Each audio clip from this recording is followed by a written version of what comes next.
Salam alaikum wa rahmatullahi ta'ala wa barakatuh. Dans cette vidéo, Inch'Allah, on va voir la troisième partie du troisième exercice de la série des sous-algorithmes. Alors, rappelez-vous qu'on avait un cybercafé, donc on demande de gérer les sessions d'un cybercafé. Nous sommes au niveau de la dernière et la question la plus difficile dans l'exercice. La voici. On veut afficher le numéro du poste ayant la durée d'utilisation maximale. Alors, faites attention, ce n'est pas la même chose avec la troisième question. Dans la troisième question, on a demandé d'afficher le poste qui possède la durée de session maximale. Mais ce n'est pas la durée d'une seule session, c'est par rapport aux durées de toutes les sessions. Quel est le poste qui est le plus utilisé parmi tous les postes, en termes de durée bien sûr. Ça, on vous donne ici un exemple. Alors supposons que vous avez 6 sessions, d'accord? Et quelle est la durée d'utilisation par exemple du poste numéro 1? Alors concernant le poste numéro 1, vous avez déjà cette session, donc elle est effectuée sur le poste numéro 1, vous n'avez pas d'autre. Donc la seule session que vous avez ici, quelle est la durée taha? Donc la durée, vous faites juste la soustraction, vous obtenez 24 minutes. Donc pour le premier poste, la durée d'utilisation elle est de 24 minutes. Maintenant pour le poste numéro 2. Pour le poste numéro 2, vous avez plusieurs sessions. Vous avez 7 sessions et 7 sessions. Alors, la première session, sa durée, elle est de 1h20 minutes. Et la deuxième session qui se trouve ici, sa durée, elle est de 2h30 minutes. Donc, vous faites la somme des deux et vous obtenez la durée de 3h50 minutes. Maintenant, le deuxième poste a été utilisé pendant 3h50 minutes.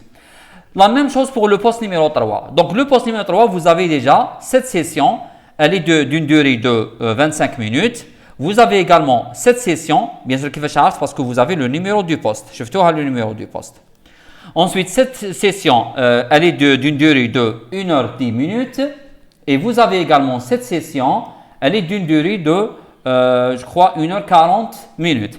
Donc, vous faites la somme de ces trois durées, vous obtenez le total de 3h15 minutes. Alors, quel est le numéro de poste qui possède la plus grande durée d'utilisation? C'est bien évidemment, c'est le poste numéro 2. Parce que là, il possède la durée maximale, 3h50 minutes. J'espère que vous avez bien compris ici la question. Donc, si vous avez bien compris la question et vous avez bien remarqué le schéma, alors ça c'est un vecteur. Ça c'est un vecteur. Ça c'est quoi également? C'est comme si je vous la durée du poste numéro 1, la durée du poste numéro 2, du poste numéro 3, 4, 5, jusqu'à le poste numéro 20. Ça c'est quoi exactement? C'est un vecteur. Donc c'est comme si j'ai utilisé un deuxième vecteur. Dans ce deuxième vecteur, je vais mettre la durée totale de chaque poste. Donc c'est un vecteur de 20 éléments. Pour chaque poste, je vais calculer la durée totale d'utilisation. Ensuite, je vais comparer pour trouver justement le poste qui possède la durée maximale. Bien sûr, vous allez chercher le maximum en termes de durée, mais ce qui nous intéresse, ce n'est pas la durée maximale, c'est le numéro du poste. D'accord? Ça. Alors, commençons justement par cette méthode qui est indirecte. Dans la méthode indirecte, on va utiliser bien sûr un deuxième vecteur. D'accord? Alors, je vais utiliser un deuxième vecteur V de 20 éléments qui va, dans lequel je vais sauvegarder les durées totales de toutes les sessions pour chaque poste en minutes. Et pour simplifier la tâche, je vais la mettre en minutes. Je vais comparer facilement. Ainsi, V de I va contenir la durée totale de toutes les sessions du poste numéro I. Donc V de 1, c'est la durée totale du poste numéro 1. V de 2, c'est la durée totale du poste numéro 2, ainsi de suite. D'accord? Voici donc le schéma. Voici le vecteur T, c'est le vecteur qui contient les sessions. Et voici le vecteur V que je veux construire. Donc, chaque élément contient la durée totale pour un poste. Donc, la première cellule, c'est la durée totale du premier poste, deuxième poste, troisième poste, ainsi de suite. D'accord? Ça. Maintenant, la deuxième étape, juste après avoir sauvegardé toutes les durées totales de chaque poste, la deuxième étape consiste à chercher la durée maximale de ce vecteur.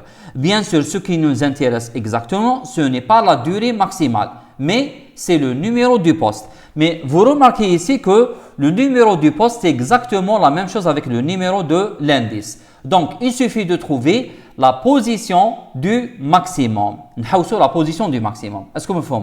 Donc, je trouve la position de l'élément ayant la plus grande valeur de la durée, ce qui va correspondre au numéro du poste le plus utilisé. Pourquoi? Parce que vous remarquez ici que l'indice du vecteur, c'est exactement la valeur du numéro du poste. D'accord? Donc, si je trouve la position du maximum ou la durée maximale, elle va correspondre exactement au numéro du poste. J'espère que c'est clair. Ça. Alors, tenez cette remarque en considération que l'indice de V, c'est exactement le numéro du poste. N'oubliez pas cette remarque. Alors, essayons maintenant d'écrire la solution. Alors, bien sûr, cette méthode, c'est une méthode bien sûr indirecte. Vous avez déjà un vecteur t et supposons que, essayons tout d'abord de trouver la durée totale des sessions qui sont effectuées sur le poste numéro 1. Maintenant, je vais calculer V de 1. Ensuite, on va calculer V de 2, V de 3 pour avoir une idée générale. Et par la suite, on va voir comment on trouve la solution pour calculer les valeurs de tout le vecteur V pour toutes les postes. Ça.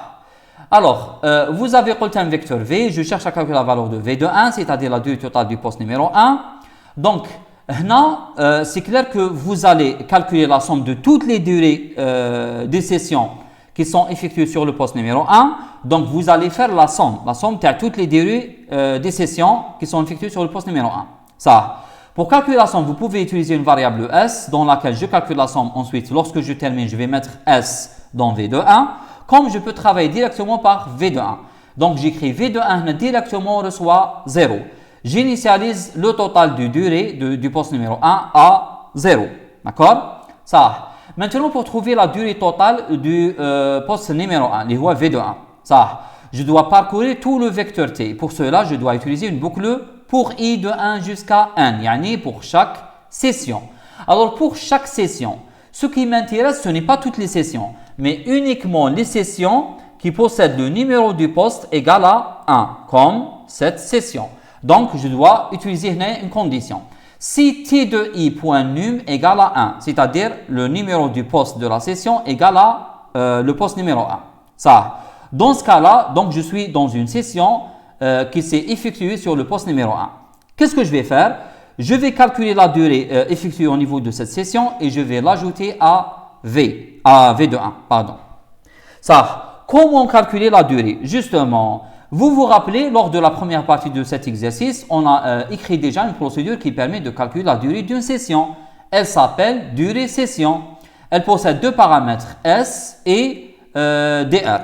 Et donc, je vais appeler cette procédure pour lui demander de calculer la durée d'une session. Lorsque je parle d'une session, ça c'est une session, donc c'est tout ça. Donc c'est T de I de façon générale. Donc j'appelle la procédure pour calculer la durée d'une session. Donc ça sera durée session T de I et je vais le mettre le résultat dans la variable D. La variable D, bien sûr, elle est de type temps. D'accord? Alors pour l'instant, j'ai trouvé la durée, mais elle est en heures et en minutes. Pour se simplifier la tâche, on doit la transformer en minutes et ensuite la mettre dans le premier élément du vecteur V. Donc, je vous montre comment je vais faire. Alors, V de 1 reçoit l'ancienne valeur de V de 1 avec laquelle j'ajoute la valeur de D, mais en minutes. Comment faire ça? Donc, D, elle est de type temps, elle contient H et N. Donc, il suffit de multiplier D.H fois 60, auquel j'ajoute D.M. Et de cette manière, vous avez la durée en minutes qui est ajoutée à V de 1. Au bout de vous allez avoir à chaque fois, je teste. Donc, si le numéro du poste correspond à 1, je calcule la durée en heures et en minutes. Ensuite, je la transforme en minutes et je l'ajoute à l'élément concerné. Maintenant, pour pouvoir faire le travail pour le deuxième poste, c'est-à-dire le poste numéro 2. Qu'est-ce que je vais modifier dans cette solution? Tout simplement, il suffit de modifier le 1 par 2. Donc, j'initialise V de 2 par 0. Ensuite, je calcule la durée du poste, bien sûr, lorsque le numéro du poste est égal à 2. Et j'ajoute la valeur du temps en minutes, je l'ajoute à V de 2. Et de la même manière, pour calculer la durée du troisième poste, il suffit de remplacer le 2 par 3. Ainsi de suite jusqu'à que j'arrive au poste numéro 20. Pour le poste numéro 20, vous n'avez qu'à remplacer toujours les indices par la valeur 20. C'est clair? Et donc, qu'est-ce que vous remarquez? Vous remarquez que lorsque j'avais le poste numéro 1, j'ai écrit partout 1. C'est-à-dire ce qui est en rouge en 1. Et lorsque j'avais le poste numéro 2, j'ai remplacé ce qui est en rouge par 2. Lorsque j'avais le poste 3, j'ai remplacé ce qui est en rouge par 3. Jusqu'à arriver au poste numéro 20. Et là, j'ai remplacé ce qui est en rouge par la valeur 20. Ça. Maintenant, c'est le même travail qui se fait. À chaque fois, je change juste la valeur de l'indice. Alors, dans notre solution, j'ai déjà utilisé l'indice I. Alors, essayons maintenant d'utiliser un autre indice I qui représente les choses qui sont en rouge, que je vais appeler l'indice J. C'est l'indice J. Donc, je remplace le 20 par J, ici, ici, là, là et là. D'accord? Et de cette manière, vous avez une solution qui permet de calculer la durée totale au niveau d'un poste J. Maintenant, combien vous avez de postes? Vous avez de 1, du poste numéro 1 jusqu'à le poste numéro 20. Il suffit d'ajouter une grande boucle qui va parcourir les postes. Donc, pour J, de 1 jusqu'à 20. Donc, lorsque J égale à 1, il va calculer la durée pour le poste numéro 1. Lorsque J égale à 2, la durée du poste numéro 2, ainsi de suite jusqu'à arriver à 20. Et de cette manière, vous avez déjà le vecteur qui contient les durées de chaque poste. Passons maintenant à une écriture plus optimale. عندنا écriture plus optimale. وش هي l'écriture تاعنا؟ شوفوا معنا مليح. Alors, j'initialise tout d'abord tous les éléments du vecteur V par 0. Donc, pour J de 1 jusqu'à 20, V de J reçoit 0. Voici déjà le vecteur. Ça, c'est le vecteur qui contient normalement les durées de tous les postes. Ça. Deuxième étape maintenant, je vais enregistrer le total de durée de chaque poste dans le vecteur V. Maintenant, dans chaque cellule, je vais mettre la durée de chaque poste correspondant, bien sûr. Ça. Pour cela, j'ai besoin de parcourir le vecteur T. شوفوا معنا مليح. Pour I de 1 jusqu'à N. شوفوا معنا مليح. Alors, je calcule la durée d'une session, plus normalement du monde.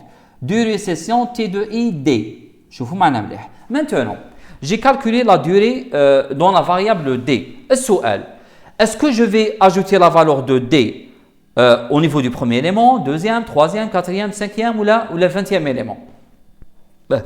هذا هو البروبلème qui se pose. Ça, السؤال, est-ce qu'à partir de T de I, je peux savoir dans quel poste je dois ajouter cette durée? La réponse est oui. شوفوا معنا مليح. Rappelez-vous de la remarque qu'on avait fait tout à l'heure. On a dit que l'indice du vecteur V correspond au numéro du poste. C'est le numéro du poste. D'accord? Donc, si je peux trouver à partir de T de I le numéro du poste, c'est exactement l'indice du vecteur V. Et là, vous remarquez que T de I, c'est quoi? T de I, elle contient le numéro du poste, l'heure de début, heure de fin. Ce qui nous intéresse, c'est le numéro du poste. Donc, le numéro du poste, je peux l'avoir à partir de T de I. D'accord? C'est celui-là. Ça. Alors, le numéro du poste, c'est quoi exactement? C'est T de I.num. Et T de I.num, c'est exactement le numéro du poste et c'est exactement l'indice du vecteur V. معناتها la durée que vous avez trouvée ici, vous allez la mettre dans la position T de I.num parce que c'est exactement l'indice du vecteur V. شوفوا معنا كيفاش. V de T de I.num reçoit V de T de I.num plus la durée que j'ai trouvée dans D, bien sûr, convertie en minutes. Donc, c'est D.H fois 60 plus D.M. D'accord? Alors, اللي ما فهمش هاد l'indice هذا. قلت, je répète encore. T de I.num هو l'indice du vecteur. Pardon, c'est le numéro du poste. Et c'est exactement l'indice du vecteur V. معناتها, par exemple, si je prends le deuxième élément, c'est quoi le numéro du poste? C'est 1. Alors, où je dois mettre la durée هذه? Normalement, في le premier élément. شوفوا معنا مليح باللي le numéro du poste, c'est exactement l'indice. Maintenant, si je considère un autre exemple, par exemple celui-là. Quel est le numéro du poste? C'est le poste numéro 2. Donc, normalement, la durée de cette session, je dois l'ajouter au poste numéro 2. C'est celui-là. Yani, remarquez toujours que le numéro du poste, c'est exactement l'indice du vecteur. J'espère que vous avez compris cette écriture. Donc ça, ce n'est qu'une autre écriture possible de l'écriture précédente. Passons maintenant à la dernière étape, ou à la deuxième étape. On va chercher maintenant la position de la durée maximale, le numéro du poste. Alors, j'initialise max par V de 1 et Imax par 1. Rappelez-vous que V il contient les durées de toutes les postes. Ça, je cherche justement la position de la durée maximale qui va correspondre exactement au numéro du poste que je cherche. Alors, pour J de 2 jusqu'à 20, si je trouve V de J supérieur à max, donc je trouve une durée supérieure à la durée maximale max, alors max reçoit V de J, sans oublier I max reçoit l'indice J. Et de cette manière, j'ai trouvé I max, ce qui m'intéresse bien sûr, qui représente le numéro du poste qui contient la durée maximale, que je vais afficher par la suite. D'accord? Ça, c'était la première méthode. Passons maintenant à la deuxième méthode. Alors, dans la deuxième méthode, c'est une méthode directe. On va essayer de calculer directement le maximum des durées totales de tous les postes max, ainsi que le numéro du poste concerné, c'est-à-dire Emax. Ça, on va faire ça en deux étapes. Je vais initialiser tout d'abord max par la durée totale du poste numéro 1 et je vais initialiser Emax par 1. C'est bon, la durée totale du poste numéro 1. Ensuite, vous avez une boucle dans laquelle, pour le reste des postes, je parle du poste numéro 2 jusqu'à le poste numéro 20, si on trouve la durée totale d'un poste supérieur à max, alors on met à jour max par la valeur de cette durée et Emax par le numéro de ce poste. J'espère que c'est clair. C'est la méthode directe. Ça. Donc, normalement, je dois commencer par initialiser max par la durée totale du poste numéro 1 et Emax par le numéro du premier poste, c'est-à-dire 1. Ça. Qu'est-ce que ça veut dire la durée totale du poste numéro 1? Faites attention. La durée totale du poste numéro 1, c'est la somme des durées que je peux les trouver à partir du vecteur T, au niveau de toutes les sessions. À chaque fois que je trouve une session qui fait partie du poste numéro 1, j'ajoute la durée de cette session dans la somme. Donc ça, c'est une boucle bien sûr. Ça demande un certain calcul. Donc avant d'initialiser max, je commence par calculer la durée totale du poste numéro 1. Donc, S reçoit 0. Là, je parcours le vecteur T qui contient toutes les sessions pour I de 1 jusqu'à n. Si je trouve le numéro d'un poste égal à 1, le numéro d'un poste d'une session égal à 1, alors j'ajoute la valeur de cette durée dans la somme. Et toujours la durée, je vais l'avoir avec la procédure durée. Donc, j'obtiens la durée avec la variable D en heures et en minutes. Je vais la convertir en minutes et je vais l'ajouter à la somme. Vous allez avoir la somme des durées au niveau de toutes les sessions qui sont effectuées au niveau du poste 1. Alors, étape B, j'initialise max par la somme S que j'ai trouvée et j'initialise Emax par 1. Donc, c'est comme si je suppose que le poste qui possède la durée maximale, c'est le poste numéro 1. Passons maintenant au reste des postes. Le reste des postes maintient pour J de 2 jusqu'à 20. Alors, pour chaque poste J, il faut calculer la durée D, ensuite comparer avec la durée maximale. Alors, je calcule la durée pour le poste numéro J en minutes. Alors, j'initialise S par 0. Remarquez que je vais utiliser la même boucle que j'ai utilisée tout à l'heure. Pour I de 1 jusqu'à 1, c'est pour parcourir toutes les sessions. À chaque fois que je trouve que le numéro du poste d'une session égale à J, le numéro du poste que je cherche maintenant, alors je calcule la durée et je vais l'ajouter à la somme S. En sortant de cette boucle, donc vous avez dans S la durée du poste courant. Vous n'avez qu'à le comparer avec la durée maximale max. Donc si S est supérieur à max, donc max reçoit S et Emax, n'oubliez pas, elle doit contenir le numéro du poste courant. Parce que la durée du poste courant J, elle est supérieure par rapport à la durée maximale que j'avais auparavant. D'accord?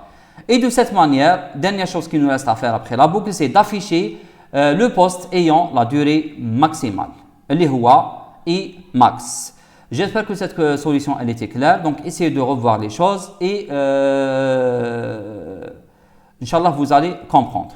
Je termine par vous donner la traduction de ce qu'on a vu dans cette vidéo en langage C.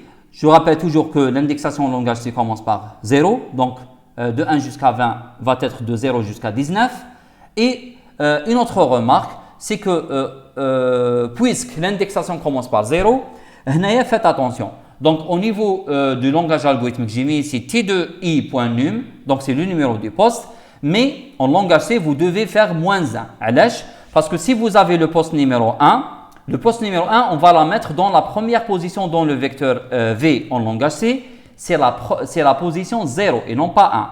Donc, si pour ça je fais -1, c'est pour avoir des positions correctes au niveau du vecteur V lors de l'écriture en langage C. Alors, vous avez cette écriture, bien sûr. Vous pouvez la remplacer par ça. Donc, si vous avez quelque chose qui se répète dans le côté gauche et le côté droit d'une affectation, vous pouvez l'écrire de cette manière. Donc, V de T de I point nu moins 1 plus égale D point H fois 60 plus D point M. Ça signifie exactement l'écriture qui la précède. C'est la même chose. D'accord? Donc, j'ai dit que ça et ça, c'est la même chose. D'accord? Ça et ça, c'est exactement la même chose. Ça signifie la même chose. Ensuite, vous avez donc l'initialisation du maximum par V de 0, Imax par 0, donc c'est la même chose. Donc, si j'initialise par 0, donc je commence par la position 1, il y a la deuxième position le vecteur en langage C.